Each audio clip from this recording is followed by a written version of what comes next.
ክቡር ዶክተር ደሳለኝ ሰፋ ያለ የጥያቄ መቅድም ካነበቡልን በኋላ አንድ ጥያቄ ጠይቀዋል። ለዚያ ጥያቄያቸውም ራሳቸው ምላሽ ሰጥተዋል።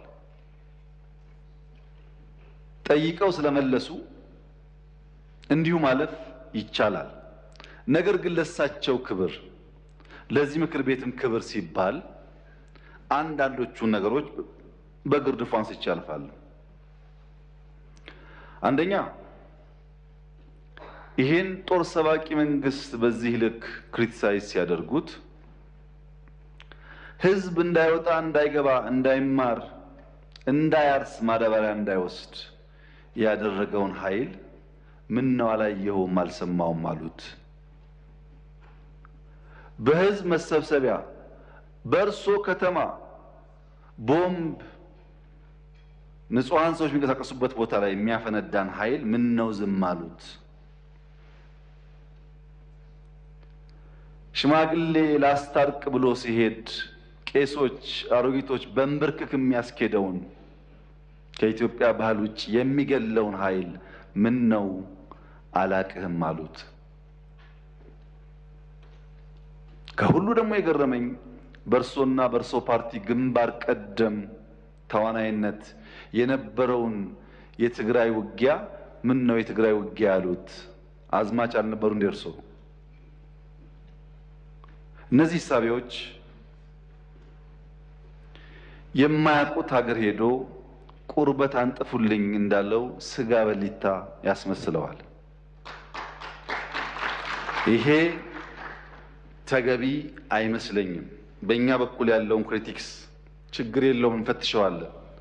እርሶ ግን ትንሽ ሚዛን ቢጠብቁ ጠቃሚ ነበር ብዬ አስባለሁ። ምክንያቱም ለሰላም ምን ያክል ጥሪ እንዳደረግን በዚህ ቤት ጭምር ስለሚያውቁ። ሌላ በጣም የገረመኝ ጉዳይ የእርሶ መንግስት በቄስ ሞገሴዎች ውዳሴ ያሉት እኛ ሰፈር ፊት አውራሪ መሸሻ የሉም፣ ቄስ ሞገሴዎች ምን ያደርጋሉ ነው። ቄስ ሞገሴ ፊት አውራሪ መሸሻ በሌሉበት ህልውና እንደሌላቸው ስለሚታወቅ ባይሆንኛ ጉዱ ካሳዎች ብንባል ያምር ይሆናል እንጂ ቤት በኩል ነው ቄስ ሞገሴዎች እኛ ሰፈር የሚታዩት። ምክንያቱም እኛ ትናንትናን ናፋቂዎች፣ ትናንትናን ለማጽናት የምንሸረግድ ሰዎች ሳንሆን ነገን ለልጆቻችን ለመስራት መጋፈጥ የማይጋባንን ጉዳዮች የምንጋፈጥ ለውጥ ፈላጊዎች ነን። ጉዱ ካሳዎች ነን። ይሄንን እሳቤውን እዚህ ቤት የነበሩት ሐዲስ ዓለማየሁ ላፍታ ተነስተው ጥያቄውና ኢትዮጵያ ውስጥ ያለውን ነገር ቢመለከቱ ምን ነው ያብዬን ወደምዬ የሚሉ ይመስለኛል። መንግስታችን ለክሪቲክስ በጣም ክፍት ነው። ኢትዮጵያ ውስጥ ባልተለመደ ሁኔታ ስልክ ያለው ማይክ የያዘው ሁሉ የሚናገርበት ዘመን ነው ይሄ ዘመን።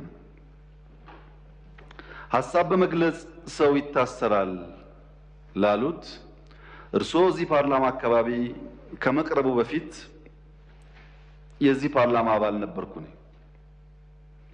ቅድም እንዳደረጉት አይነት ግላጭ ስድብ አይፈቀድም ፓርላማ ውስጥ። ነበርንበት እናቀዋለን። ሰው በንግግሩ የሚታሰር ከሆነ ጦረኛ፣ ግጭት ጨማቂ፣ ጆሮ የሌለው ከሚል በላይ ስድብ ምን አለ? እዚህ ፊት ለፊታችን ሆነው እየተሳደቡ እንኳን ካልታሰሩ ሰው በንግግሩ ብቻ አይታሰርም ማለት ነው። ጦረኛ፣ ግጭት ጨማቂ፣ ጆሮ አልቦች ካሉ በኋላ ልክ እናስገባችኋለን በትጥቅ በሁለት ሳምንት 4 ኪሎ እንገባለን ቢጨምሩበት ግን እርሶም አይቀርሉትም ነበር። በመሳደብ አይደለም። ከዚያ አልፎ በኃይል የተመረጠን መንግስት መናድ ሲጨመርበት ነው ጸብ የሚመጣው። ዩቲዩብ ላይ የተናገረ ሁሉ ጋዜጠኛ ሆኖ ጋዜጠኞች ታሰሩ ያሉት እንደዚህ ዘመን መቼም የኢትዮጵያ ሕዝብ ይታዘባል። ከፓርላማም ውጭ ሰው እንዳሻው የሚናገርበት ዘመን፣ ሁሉ ጉዳይ ፖለቲካ የሆነበት ዘመን ያለ አይመስለኝም። ይሄ ሲባል ይሄ መንግስት ሆሊ ነው፣ ምንም አይነት እንከን የለውም፣ ስራው ሁሉ የተቀደሰ ብዬ ልመጻደቅ አልፈልግም። እርስዎ ካቀረባቸው ሀሳቦች ውስጥ መፈተሽ ያለባቸው ጉዳዮች ይኖራሉ፣ መታረም ያለባቸው ጉዳዮች ይኖራሉ። በእስርም በክስ ሂደትም በሌላም ጉዳይ መንግስት ሁልጊዜ ራሱን ክፍት አድርጎ መፈተሽ አለበት። እንከን የለኝም የሚል መንግስት አያድግም። ነገር ግን ሚዛን ሲጠፋ ለሚሰማውም ትውልድ ለእርሶም ፓርቲ ጉዳት ያለው ስለመሰለኝ ነው። ምክንያቱም ይሄ መንግስት አሁን ያለው መንግስት የእርሶ ፓርቲ መንግስት ሆኖ ያቋቋመው ነው። የእርሶ ፓርቲ ሊቀመንበር የኔ ካቢኔ አባል ናቸው። የእርሶ ፓርቲ አመራሮች በአማራ ክልል በአዲስ አበባ ክልል ውስጥ በአዲስ አበባ ከተማ ውስጥ አመራሮች ናቸው። በጋራ የምንመራው መንግስት ነው።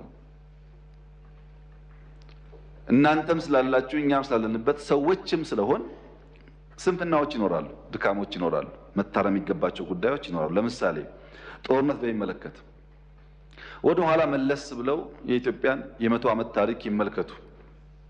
በ100 ዓመት ጊዜ ውስጥ 7 ዓመት ሙሉ ከአንድም ጎረቤት ጋር ያልተዋጋ ብቸኛው መንግስት የኛ መንግስት ነው። ባለፉት 7 ዓመታት ከየትኛውም ጎረቤት ጋር አንድ ጥይት አልተኮሰም። እኔ በታሪክ የማውቀውን ሳይሆን በአካል የማውቀውን ግን ላስታውሶ በ83 ገብቶ 84 መንግስት የመሰረተው የኢህአዴግ መንግስት እስከ 90 ዓመተ ምህረት ባለው 6 ዓመት ጊዜ ውስጥ መጀመሪያ ከሳውት ሱዳን ኢታንግ ላይ፣ ቀጥሎ ከሱዳን፣ ቀጥሎ ከኤርትራ ውጊያ አካሂዷል። በኋላ የሶማሌውን ሳይጨመር ማለት ነው። በ7 ዓመት ጊዜ ውስጥ በደርግም የሚያውቁት ታሪክ ነው። በንጉሱ ጊዜም እንዲሁ ባለፉት 7 ዓመታት ከአንድም ጎረቤት ጋር ያልተዋጋ ነው። የሚያጋጩ ጉዳዮች ስለሌሉ ሳይሆን ግጭት ጉዳት አምጪ እንደሆነ ስለምናቅ ነው፣ ስላደግንበት ስለምናቀው ነው።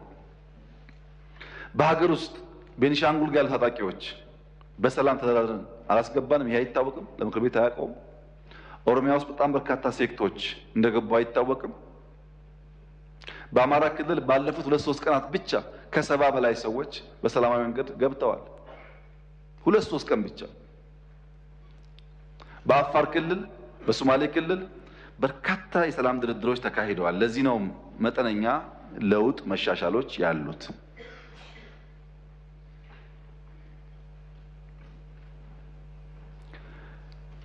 ስለታሰሩ እስረኞች ያነሱት ይህ ፓርላማ እነዚህን እስረኞች ስንቴ ጎበኛቸው? ሄዳችሁ አላያችሁም? አልጎበኛችሁም? በሚዲያ ይቻል ውስጥ ጎበኙ። ድሮ እንኳን ፓርላማ በእንደዚህ አይነት ጉዳይ የታሰሩ ሰዎች መጎብኘት ይቅርና ታሳሪዎቹ ራሳቸው ከእስር ሲፈቱ የት ቦታ እንደታሰሩ አያውቁም። ተሸፍነው ገብተው ተሸፍነው ይወጣሉ። ይሄማ ተቀይሯል፣ ተሻሽሏል፣ ለውጥ አለ።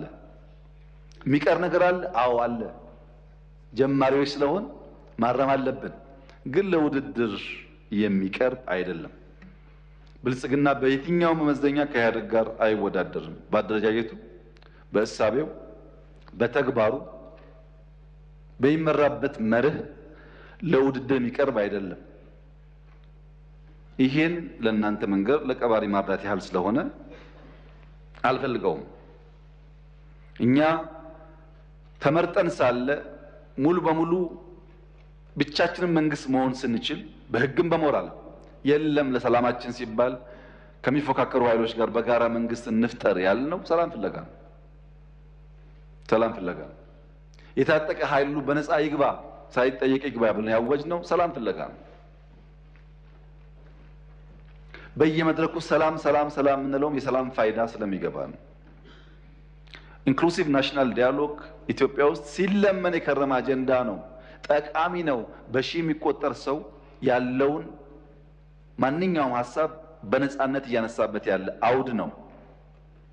ይሄ መጠናከር አለበት፣ ጠቃሚ ነው።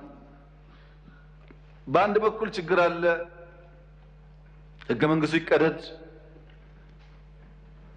ይባላል። የለም እኛ አንቀድም፣ ህዝብ አወያይተን አማክረን ሁሉም ሳይኖሮት ነው የሚቀየረው ደግሞ ሲባል ፕሮሰሱን አንፈልግም ይባላል። አብሮ አይሄድም።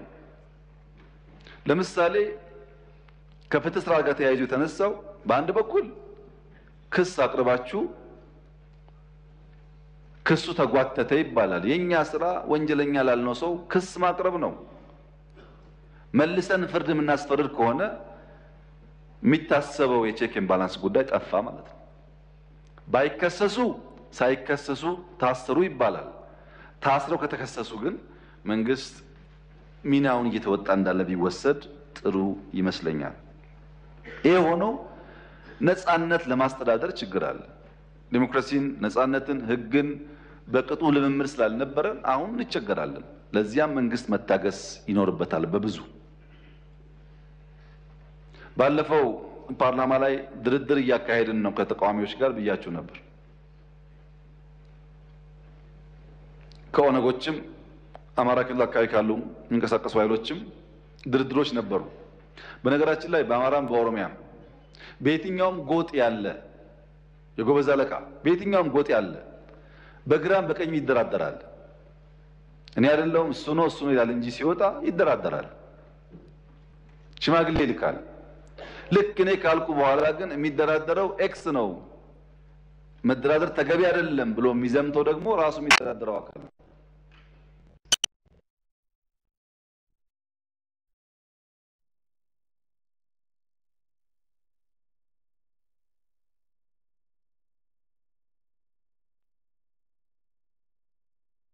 አማራ ክልል ላውጥም እንደዚሁ በሰላም ግቡ። መንግስት ሁልጊዜም እጁ የተዘረጋ ነው። በድርድር በሰላም ጉዳያችን ለመፍታት ትልቅ ፍላጎት አለን። ጥቅም ስለሌለው ዓላማውን ስለማያሳካ 5 ዓመት ብንዋጋ 6 ብንዋጋ ማንም ሰው 4 ኪሎ ስለማይደርስ ዋጋ የለውም። ዓላማ ለሌለው ነገር ደግሞ መጋደል ተገቢ ነው። ሰላሙ ከማንም በላይ እኛ የምንፈልገው ጉዳይ እንደሆነ ቢታሰብ። ሁሉ ነገር ጨለማ ነው፣ ሁሉ ነገር ጥፋት ነው፣ ሁሉ ነገር አዘቅት ነው፣ ሁሉ ነገር የለም ላሉት ክቡር ዶክተር ደሳለኝ እኔ ለርሶ ነው ያዘንኩት። ምክንያቱም በዚህ ሁሉ ጨለምተኝነት፣ በዚህ ሁሉ ፔሲሚዝም ድንገት እድል ቢቀናውት ለኢትዮጵያ ሕዝብ ምንድነው የሚሰጡት? እርሶ በጨለማ ተውጠው ከጨለማ ብርሃን ያወጣ፣ ከጭንቀት ብርሃን ያወጣ፣ ተስፋ እንዴት አይሰንቁም? ይሄን አልቻላችሁም እኔ መጥቼ ቀይረዋለሁ እንኳን ቢሉን ነው የሚሻለው እንጂ ሁሉ ነገር ጨለማ ከሆነ ጥሩ አይደለም። ፖለቲካ የሚፈለገው በጨለማ ውስጥ በችግር ውስጥ ተስፋን ማሳየት ነው፣ ለውጥን ማሳየት ነው፣ ወደዚያ ሰውን መምራት ነው፣ መጨበጥ ነው እንጂ ችግር ብቻ መናገር አይደለምና የምንውልበት የምንሰማው የምንነጋገርበት ጉዳይ በገደል ማሚቱ ተመልሶ እያስተጋባብን እሱ ነገር እየኖርነው እንዳይሆን ጥንቃቄ ቢደረግ መልካም ነው ለማለት ነው። እርሶ ምላሽ እንደማይፈልጉ ቢናገሩም ለተከበረው ምክር ቤት ክብር ሲባል አንዳንዱ ጉዳይ ቢታይ ብዬ ነው። ካነሷቸው ጫፍ የወጡ ክሪቲክሶች እና ሂሶች መካከልም ቢሆን ለኛ ጠቃሚ የሚሆኑትን ጉዳዮች ግን ፈትሸን እንወስዳለን። ማደግ ስለምንፈልግ መለወጥ ስለምንፈልግ ከማንም ወገን የሚነሳ ክሪቲክስ በግርድፉ መጣል አንፈልግም። ሚዛናዊነት ግን ከርሶ እና ከመሰሎቹ እንጠብቃለን ለማለት ነው።